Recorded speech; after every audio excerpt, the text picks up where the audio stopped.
এখন আমরা করব সম্পাদ্য 15 আমাদের সাধারণ গণিত বইয়ের 15তম অধ্যায়ের। তো সম্পাদ্য 15 যে ইনফরমেশনটা তারা আমাদেরকে এখানে দিয়ে দিয়েছে, একটা সামান্তরিক আঁকতে বলেছে।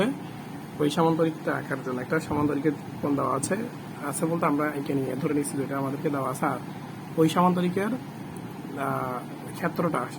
ক্ষেত্রফলটা এই যে একটা নির্দিষ্ট চতুর্ভুজ ক্ষেত্র, মানে এটাও ওরা দিয়ে দিয়েছে নির্দিষ্ট, আমি এঁকে নিয়ে ধরে নিতে হয়েছে, এটা আমাকে দিয়ে দিয়েছে, এরকম এটার ক্ষেত্রফলের সমান হবে।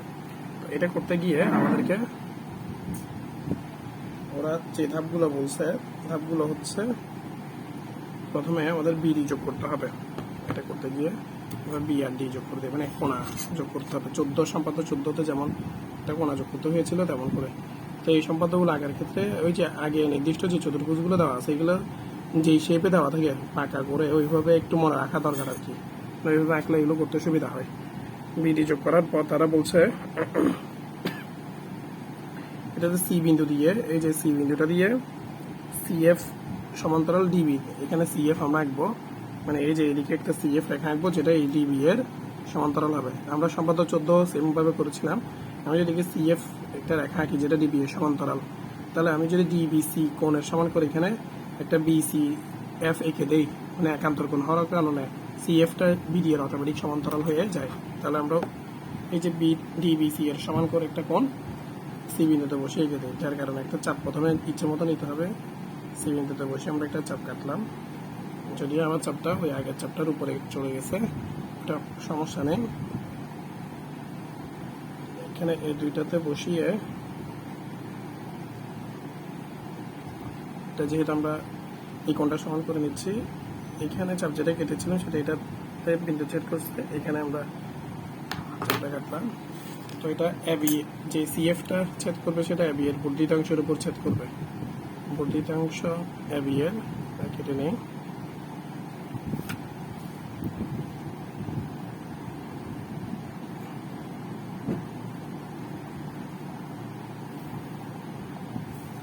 সিএফ আঁকলাম যেটা ডিবি এর সমান্তরাল। এরপর আমাদের পরবর্তী স্টেপ হলো আমাদেরকে এফ, আমাদের যে সিএফ আমরা এঁকেছি সিএফ, এটা এ থেকে এফ পর্যন্ত মধ্যবর্তী মানে মাঝামাঝি অর্ধেক মধ্যবিন্দু একটু জি নির্ণয় করবো। তো মধ্যবিন্দু নির্ণয় করার জন্য আমাদেরকে যেটা করতে হয় এফ এর মধ্যে যে কোনো একটাতে বসিয়ে, এফ বিন্দুতে বসিয়ে অর্ধেকের বেশি ব্যাসার্ধ নিয়ে আমরা উপরে চাপ কাটবো, নিচে চাপ কাটবো। ঠিক আছে, কি ব্যাসার্ধতা নিয়ে অপর বিন্দুতে বসিয়ে উপরে চাপ কাটবো, নিচে চাপ কাটবো। কাটলাম, কাটার পর এই দুইটা চাপ আমরা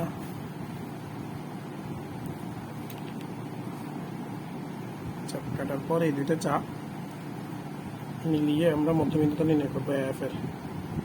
এফ এর মধ্যবিন্দুটা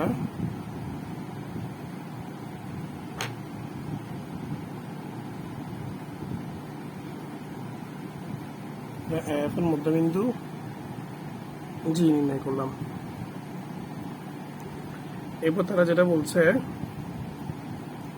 এই জি যে রেখাংশটা আছে এটার এ বিন্দুতে ওরা যে কোণ এক্স দিয়ে দিয়েছে, কোণ এক্স এর সমান করে একটা কোণ আঁকতে বলেছে। তাহলে আমরা সমান করে কোণ আঁকার জন্য মানে যে কোণে সমান করে আঁকতে হবে ওই কোণে বসিয়ে, কোণের কোণা বিন্দু বসিয়ে যে কোনো মাপের একটা চাপ কাটবো, এ বিন্দুতে বসিয়ে ঠিক আছে আমরা যে কোনো একটা চাপ কাটলাম। আচ্ছা, এই কোণটা হবে যে আমাদের যে কোণটা তারা আঁকতে বলছে এই এটা জি এ কে, মানে জি এ কে এই টাইপের কোণ হবে। তো সেই কারণে আমরা এখানে বসিয়ে এক্স, কোণ এক্স এর সমান করে কোণ আঁকার জন্য যা যা করতে হয় সেটা আমরা চাপ কাটছিলাম। এরপরে এই দরটা বাহু সমান করে এখানে নিয়ে এখানে চাপটা কাটছি, এখানে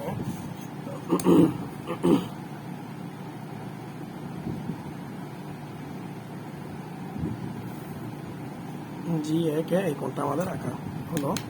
আমাদের মূল টার্গেট হচ্ছে সামান্তরিকটা আঁকা। জি একে আঁকার পর এবার তারা বলছে যে আপনি জি বিন্দু দিয়ে এই একে এটার সমান্তরাল করে এখানে একটা জিএস আঁকতে হবে। যেহেতু এটা সমান্তরাল করে আঁকবো তার মানে কোন এক্স এর সমান করে জি বিন্দুতে যদি আমি কোন আঁকি অটোমেটিকলি এটা জি কে এর সমান হয়ে যাবে। তো এটা আঁকতে গিয়ে আমাকে এটাতে একটু যেহেতু অনেক বেশি পরিমাণ চাপ জড়িত, আমাদেরকে কেয়ারফুলি আঁকতে হবে কোন চাপটা কোথায় দিচ্ছি।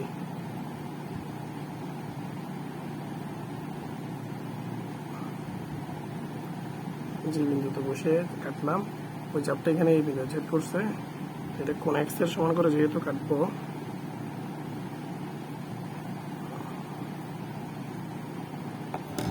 এখানে চাপগুলো দিকে খেয়াল রাখতে হবে যে কোন চাপটা কোন জায়গাতে দিচ্ছি। জি বিন্দুতে বসিয়ে এটা জিএইচ আমরা এটা একের সমান্তরাল হয়ে গেল। জিএস যেটা এঁকেছি মোটামুটি সমান্তরিকের একটা শেপ চলে আসছে, জাস্ট উপরের একটা সমান্তরাল রেখা আঁকতে হবে। সমান্তরাল মানে এই যে এ জি এফ এটার মতো সমান্তরাল করে ডি বিন্দুতে বসে একটা আঁকতে হবে। সমান্তরাল রেখা আঁকার জন্য এখন আমাকে কোন মানে এখানে কোনটা যদি ফলো করি সেটা একটু খুঁজে নিতে হবে।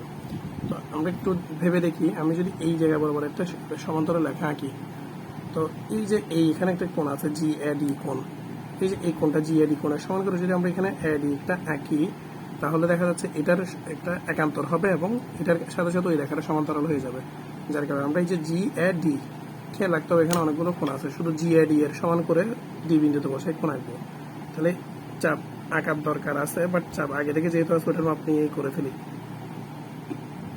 জি এ ডি কোণে আগে থেকে যেটা আছে এটা নিয়ে এই যে ডি এর এই বাহু থেকে করলাম এদিকে, যেহেতু জি এ ডি এর সমান করে আঁকছি, তাহলে এই যে জি এ ডি এর যে অংশটা আছে এটাকে মাপলাম, এখান থেকে ডি এর সাথে যদি আমরা এটা যোগ করে দেই তাহলে ওটা যে এখন সমান্তরাল হয়ে গেছে বলা যায়। তো সমান্তরাল হলে এখন আমাদের যে সামান্তরিকটা আঁকতে হবে এটা আমরা নাম দিলাম, এখানে কেটাকে আমরা চাইলে এখানে বলতে পারি আছে, এবং এইচটা আমরা চাইলে এখানে বলতে পারি এইচটা আছে, মানে এটা কে এটা এইচ। তাহলে এখানে যে এই যে কে এ জি এইচ তৈরি হয়েছে, এটাই হচ্ছে আমাদের সেই উদ্দিষ্ট সামান্তরিক, যেটা ক্ষেত্রফলটা ওই যে এখানে এবিসিডি যে চতুর্ভুজ ক্ষেত্র ছিল সেটার সমান ক্ষেত্রফল।